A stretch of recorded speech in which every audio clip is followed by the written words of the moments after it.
একঘেয়েমিভাবে ডিম না বানিয়ে এই রেসিপিটা একবার ট্রাই করে দেখুন, আঙুল চেটে পুটে খাবেন। এই রেসিপিটা বানানোও যেমন সহজ, তেমন খেতেও কিন্তু দুর্দান্ত। তো চলুন শিখে নেওয়া যাক। প্রথমে একটা বাটির মধ্যে আমরা নিয়ে নিচ্ছি সাদা সর্ষে আর কালো সর্ষে।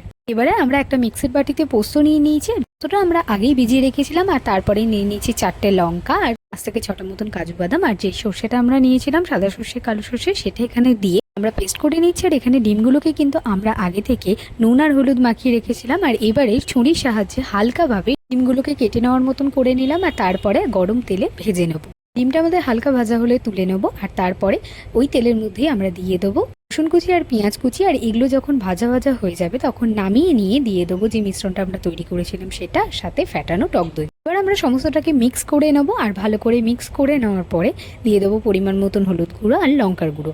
তারপরে এর মধ্যে দিয়ে দিয়েছি পরিমাণ মতন নুন, পরিমাণ মতন চিনি। ওইটা যে বাটিতে রাখা ছিল সেই বাটির মধ্যে আমরা জল নিয়ে এর মধ্যে দিয়ে দিচ্ছি। এবার আমরা ভালো করে মিক্স করে নেবো। আর তারপরে একে একে ডিমগুলোকে দিয়ে দেবো।